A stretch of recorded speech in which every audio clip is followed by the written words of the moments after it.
So I'm very happy to be speaking to Joshua today. Thank you for joining us, Joshua. Thank you for having me, Luigi. First of all, could you please explain what is Mindstone and what's the story behind Mindstone? So Mindstone helps people deal with information overload.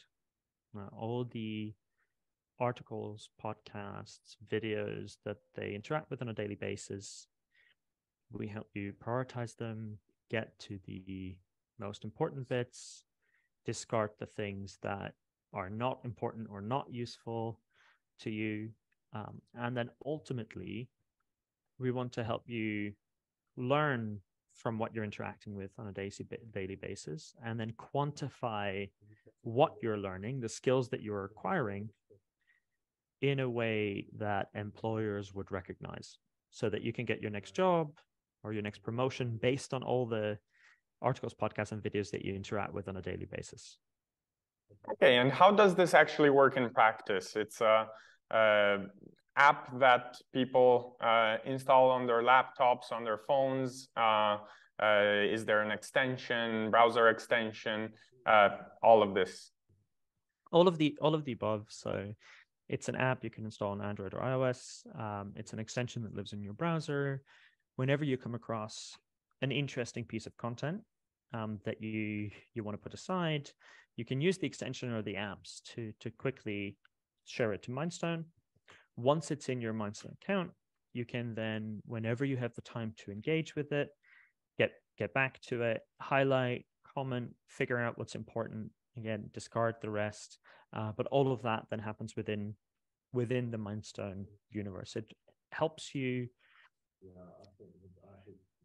put aside the content when you find it, even though you might not have the time to interact with it at that point in time. Just put it aside in your Mindstone and kind of get back to it when you have the time. I see. Yeah, that is definitely a problem that I have in surfing the web. There's doing my own research. There's so many things I want to look into, and it's easy to get distracted. It's easy to get distracted in non-complete distractions, perhaps in things that are relevant to what I'm looking into, but to be fair, are not the immediate priority and are not the priority overall. So being able to kind of prioritize this, so I actually do use Mindstone. This has helped me to make this prioritization. Although, of course, it's always a challenge, right? To think, you know, what is really the thing I need the most. What do you think are the major techniques that you have found in solving this problem for people? So I'd say, first of all, we're still in the starting blocks of solving this problem, but there are a few things that make a big difference. One is helping people get over FOMO, over their fear of missing out. Many people have this problem where you come across something you think is interesting, you don't have the time to engage with it at that point in time, you put it aside. The reality is 9 times out of 10, you are not going to get back to it, and that is okay. We're not supposed to be interacting with every single piece of information that we come across. And so simply helping people remove the content that they shouldn't be looking at in the first place is a thing that we spend a lot of time on. So, for example, every piece of content you send to Mindstone, we automatically generate a summary. And that summary is not to help you only read summaries and think that you read the content. It is to help you figure out the content you shouldn't be reading in the first place. So if you put something aside that takes 20 minutes to read, if you get a 10-second summary, it might tell you enough to convince you that actually it's not worth the 20 minutes. And so you remove it. Yeah. That's one of the biggest things we do, is help you remove that clutter. Then there are some signals that you can look at, things like the credibility of the source, how other people in your industry are interacting with the piece of content, your personal indication of importance. So we allow you to star any particular piece of content that you put in Mindstone. So if you specifically say, well, this is something I really need to get to, it kind of bubbles to the top. All of those are methods to help you deal with that influx, but we're still in the early days of figuring this out, because we're exploring things around information density, for example, that you can automatically look at and help prioritize. We're looking at recency. How recently was an article published or not, or a podcast was published or not? Depending on what category you're looking at, recency is more or less important. All of those criteria. All right, thanks. So I suppose you've run user tests. What major insights have you found on your product features from running user testing? So there are quite a few things. One is what I was talking about before, is that many people have this, what we call information graveyard, which is a place where they store content thinking they will get back to it later, but end up never actually going back to. Yeah. And there's a tipping point at which that information graveyard becomes counterproductive. Once you have too much in there, people no longer even want to go in there, because it's actually, you feel overwhelmed. You go back to your queue and you see that you have 500 pieces of content in there. And you're like, well, I'm never going to get to that. And so people then actively disengage with it, which is really counterproductive. The other thing that we have found is really interesting is that people often, when you ask them how they think about learning, you often get the answer that they don't have time for that. Their day is too busy between family and work and everything else. And initially that was somewhat surprising. But when you then dig into what their days look like, and you ask, okay, so what do you do? And you end up quickly realizing that a decent portion of the workday for anyone that works in an information heavy industry, in a knowledge intensive industry, consists of reading or listening or watching pieces of information, figuring out how it applies to their business context, potentially writing some form of digest or opinion on what's coming in so that they can share it with other people in the business, so that those people would be able to take into account that context in their day-to-day business as they're operating the company. And you realize that actually a very big portion of their day is learning, but they call it productivity. And so it's not that people don't have time for learning. It's that learning has a negative connotation. People think about learning as classroom. They think back to their university days. And it's one of the biggest things that is changing now, is that learning is becoming, or has to be, much more part of day-to-day business. And that link between productivity and learning is something that has happened, but not yet consciously in people's minds. So it's a really interesting evolution, I'd say. I'm very interested into knowing more about the science behind Mindstone. You wrote an interesting blog article about this some time ago. Could you walk us through the science concepts that are behind the product you've built? Yeah, happy to. So I would say this is probably one of the biggest arbitrage areas in learning that exists today, which is that we know much more about how the brain works than what most people are aware of. There are a few strategies or techniques that, when employed properly, can double the speed at which people learn, if not more than that.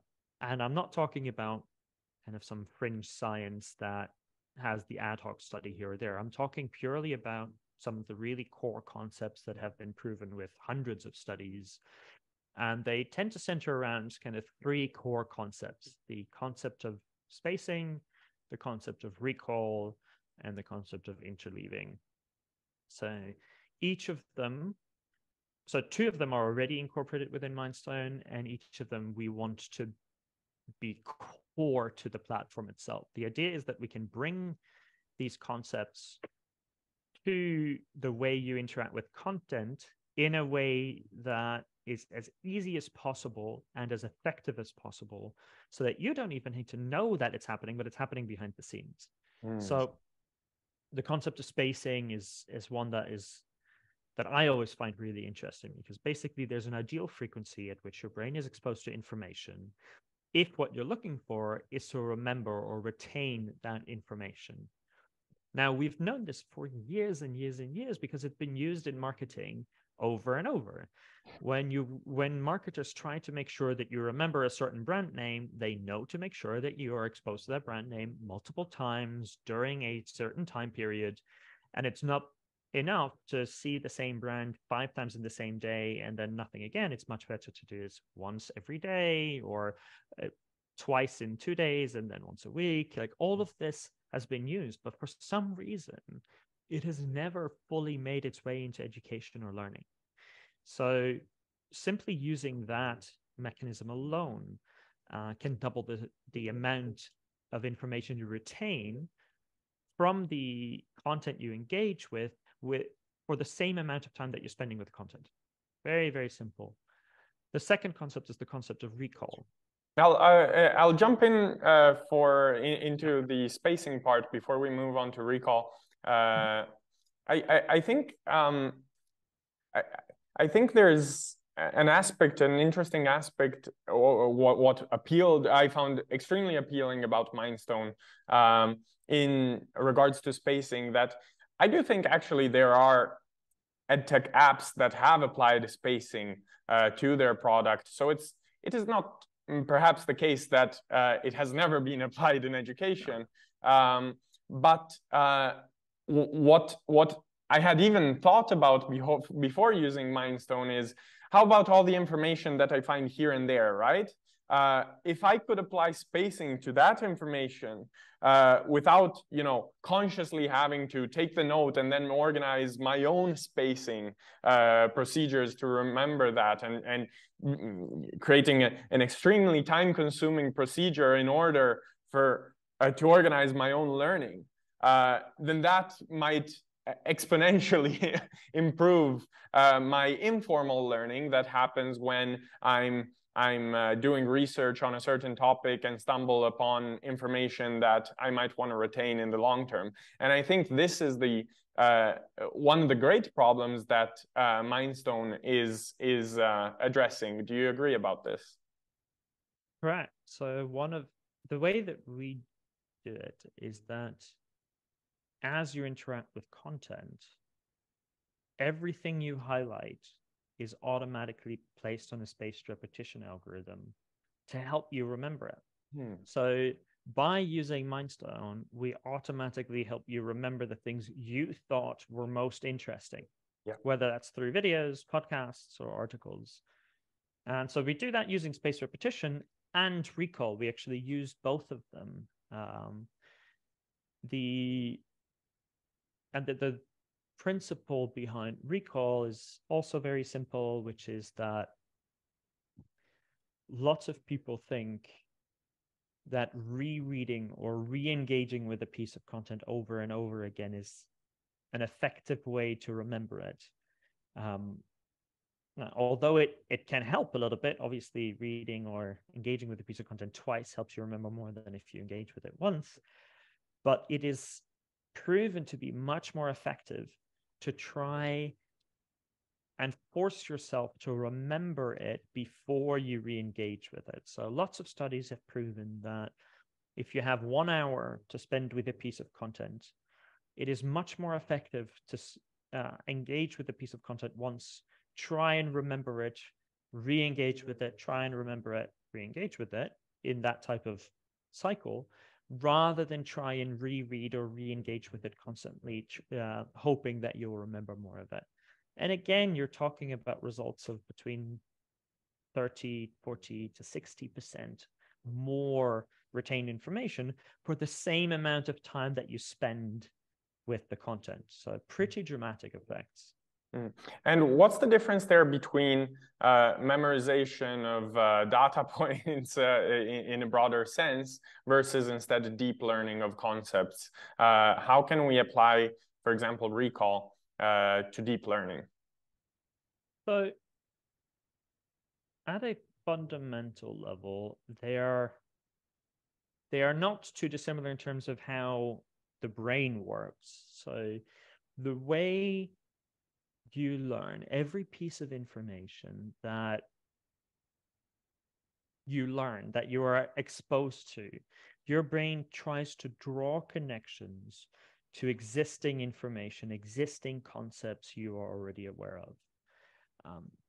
And the more connections it's able to draw, the more likely it is that you are able to understand or grasp this concept coming in. This is why when two people with the same level of skill are trying to understand a new concept, say some fundamental concept of gravity, say, if every single example is in relation to tennis, then the person that is very familiar with tennis will be more likely to be able to understand and remember the piece of information coming in than a person that is not so familiar with tennis.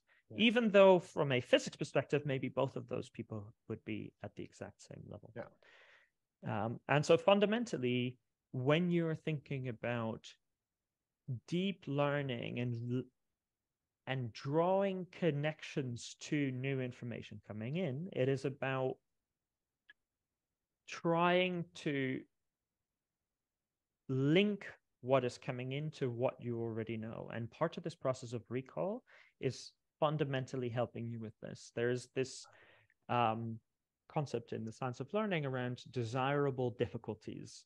And recall is a very clear example of this, which is that the difficulty is trying to remember something and trying to link it with what you already know. But that difficulty is where your brain is drawing the links between the information coming in and the information already existing. With this, I'd like to ask you about the third part that you mentioned. I don't know whether it has already been applied to Mindstone as a feature, namely interleaving. Yeah, so we haven't applied interleaving within Mindstone yet, but the concept relies again on these desirable difficulties. The idea or the common knowledge is that people often do one type of exercise or try and learn one type of concept before moving on to the next, where the best example is often within mathematics, where you first learn addition and you do 50 exercises of addition. And once you've done that, you then go over to subtraction and you do 50 exercises of that until you master it. Move on to multiplication and then division, for example, right? And in that order. And many of us are probably familiar with this because the schooling system often works exactly in that way, one subject after another. However, that is prone to putting our brain in a very passive mode. It means after 20 exercises of addition, you are mechanically executing something without properly thinking about it. You are removing the desirable difficulty, which means you are removing the very process that draws links between the information coming in and the information that exists. And a much more effective way of learning is to do one exercise of each. So do addition, then subtraction, then multiplication, then division. With the idea being that by switching, you are making sure your brain stays active. You are exposing yourself to these desirable difficulties, and the learning outcomes are better. How do you envision interleaving being applied to Mindstone, if possible? That is a very good question, and I would say that we don't have a definitive answer to it yet. The fundamental concept of challenging people's thinking is one that we would want to incorporate. So we were thinking earlier today, what if every important point that you highlight on a subject automatically comes with a counterpoint generated by the platform. Mm. It helps you jump out of where you are at that point in time and consider a slightly different point of view. That would be one of the ways that we could imagine looking at this. Do you imagine technically implementing this would be quite a challenge? It would be a challenge indeed, but if it wasn't hard, it wouldn't be worth working on. Sure. So with the platform of understanding how the Mindstone platform works, I see an opportunity in what is going on in credentialing right now. Namely, there's an attempt to reform credentialing, and in a broader term, with micro-credentials and with being able to signal one's knowledge and abilities in better ways than just through university degrees and whatnot. Now, with Mindstone, there's learning occurring on the Mindstone platform, and some of this learning is precisely kind of learning that has not previously been credentializable, let's say, because it was happening outside of the context of paths that were being credentialized. Do you believe there might be a feature opportunity and if not feature, but some level of some kind of opportunity when it comes to credentializing with the learning that can happen through Mindstone? Absolutely. I think the days of degrees are numbered. I think they are very quickly losing relevance entirely. The speed at which the world is changing and the time, what's it called? The half-life of skills is getting reduced every day with all of the automation happening in the workforce. The tasks and the skills that we need change faster than degrees and credentials can keep up. So the whole idea that you start a degree and then hope that 3 years later you've acquired the skills to use, by that time, the skill will be entirely irrelevant. That is the speed that we're looking at nowadays. So rather than thinking about some iteration of the credential-based model, I would argue that it is more productive to look towards engineering as a potential future. Within the engineering world, you have platforms like Stack Overflow and GitHub that provide proof of skill, basically, through slightly different angles. Stack Overflow is a question and answer platform. It's a peer validated community where contributions are valued, whether they're good questions or good answers, and they demonstrate a certain mastery of the subject. GitHub is a bit different, which is a proof of work. It is the proof that you actually can do something, and there's a record of it. But one of these, I think Stack Overflow is easier to imagine. The Stack Overflow model of questions and answers is easier to imagine stretching across a whole bunch of different industries. But I think the idea of a continuous record where this skill is captured in a skill profile is more productive than within credentials. I'd like to move to some, let's say, business side questions, or, well, before jumping into some nitty-gritty business questions, I'd like to know the overall story of how Mindstone came about from a personal and team perspective. Yeah. So fundamentally, the idea sprang out of the fact that I'm a self-taught coder.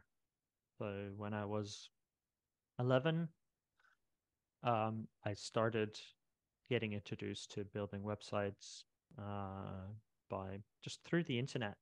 Taught myself to code. By the age of 16, I had built that into a business. So I was building websites for friends of my parents and then friends of their friends and so on. Yep. And ever since, I have had this realization that anything you want to learn online today, you can. If you're self-motivated, if you are fairly at ease with technology, if you can figure out your time commitments, all of this. Now, those are a few ifs, but I always thought that if you're able to lower that barrier to entry, to make it easier to learn, and to help quantify that learning, what we were just talking about. In engineering, we are privileged that a Stack Overflow profile or a GitHub profile can get you the top job at Google as CTO or Facebook or wherever you want to go. That type of environment doesn't exist anywhere else. And so the hypothesis was, well, if we can lower the barrier to entry, help unlock the power of the internet to learn, and then quantify that learning in a way that would be recognized by employers, you end up with a much improved world. On the one hand, you end up equalizing opportunity, because today, two people with the same level of skill, one with a degree from Harvard and one without, will not have the same opportunity in life. And that is purely because the person with a degree from Harvard has signaling power over the person without. So if we were able to provide a different way to signal the level of skill that was acquired, you end up unlocking a huge amount of opportunity on the learner side, but also a huge amount of opportunity on the employer side, because they know that they are currently restricting their talent pool to less than 5% of society, but they don't have a better proxy. If a better proxy existed, it would mean that they can tap into 100% of the talent pool and would be able to find better talent.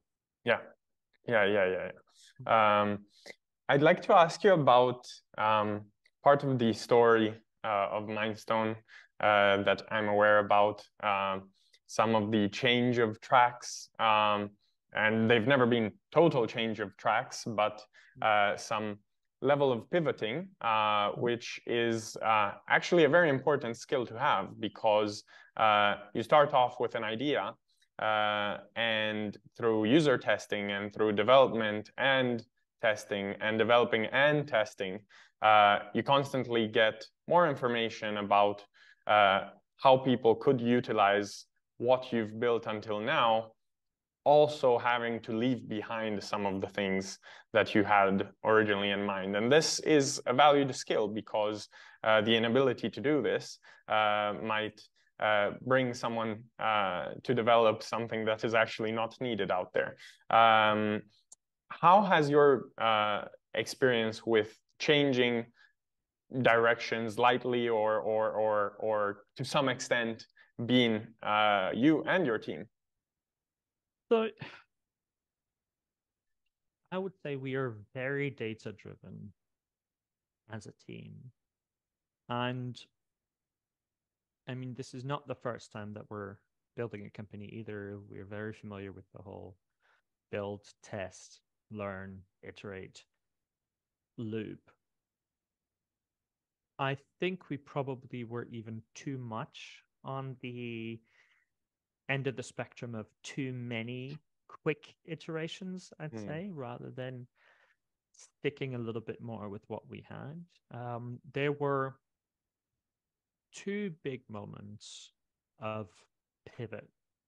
One was in around November last year, where we had built out the possibility for people to put together playlists of content, which we called courses. And the idea was, with all the content that exists online, could you build the platform where anyone could build a course based on the best articles, podcasts, and videos that already exist, and then somehow quantify that learning at the end of those courses. I still think that idea has legs. One day, the problem that we had with it, the reason that we decided not to push forward with it, was that it relies on a certain critical mass, which is that a certain number of people have to create these playlists for them to be useful for whatever 99.9% of people who don't create playlists, who simply go through them. And as we are still a young company, we decided it probably doesn't make sense to try and force our way through that critical mass point right now, and instead think about that slightly later on, building first and foremost a product that is useful for the individual, helping the individual deal with information overload and learn from the content they're engaging with. And then once we hit a point where we think it makes sense, layer in the possibility of playlists again. So we might revisit this idea again in the future, but we decided it was likely a misstep to try and do that too early. Now, the second bit is what we're going through, I'd say right now, is that this idea of helping people manage their information overload. It's one thing to give people the tools. It's another to help them manage the information overload. So I'd say we have recently gone through a more subtle pivot from catering to users that we actually call internally mastery athletes. These are people that are very self-directed, very aware of their content diet, and they have a bunch of different mechanisms to try and take advantage of it. And so for those users, the only thing you would need would be a platform with controls to help them optimize their own information diet. And instead, we are focusing a little bit more on what we call curious learners, who want to optimize their information diet, but don't quite know where to start. And so everything we're working on right now is to help people with that challenge. And make it be a little bit more directive and a little bit more helpful in how they can manage it.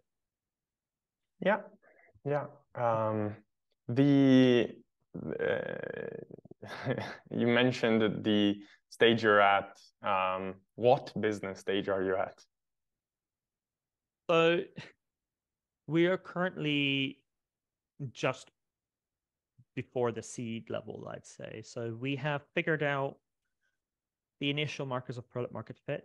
We are not yet quite there to be able to scale up properly. We don't want to scale up too quickly. We know the problem is real. We are seeing some good metrics. We have a really great team. We made some adjustments recently that have increased the quality of the team even more than it was already. And I think how many people are in your team? So we're 9 people right now. So still fairly small. And we are a few months away from starting to scale up. How about monetization? Utilizing Mindstone is free. How do you plan to monetize on users? So Mindstone is a direct-to-consumer company, and we decided that for a very clear reason, which is that we want to build a platform that is optimized for the individual learner, for the outcome of the individual. In order to do that, I'm a big believer of aligning your business model with the customer that you say you serve. And so we need to make sure that our money comes from who we are trying to optimize for. It also tends to align with a bunch of the different trends in the industry where more people are spending more money on their own learning, because this learning becomes a differentiator in the workforce. So they understand that they can earn more money by becoming better learners and so on. But it means that we will be looking at a premium type model in the future, and a true consumer company where people are able to take ownership of their own learning. If that makes sense. Yeah, I understand. Are you at a stage in which you are particularly interested in onboarding as many users as possible, or are you more focused on design at the moment and you onboard the users that are necessary for you to be able to implement your design iterations? So we are not quite yet at the stage where we would want everyone to onboard right now. We have enough users to make sure that we make good decisions and that we're able to learn from them. As I mentioned, I think towards the first part of next year is when we are likely in the right position to start scaling up more. Yeah. Okay, thank you for giving us an overview of what Mindstone is, and of course of delving into your own experience in building an EdTech company. I've been following and utilizing Mindstone for some time, and I'm very excited to see what's coming up. So thank you for being here today, Joshua, and good luck with everything. Thank you for having me. Okay, thank you. Bye-bye.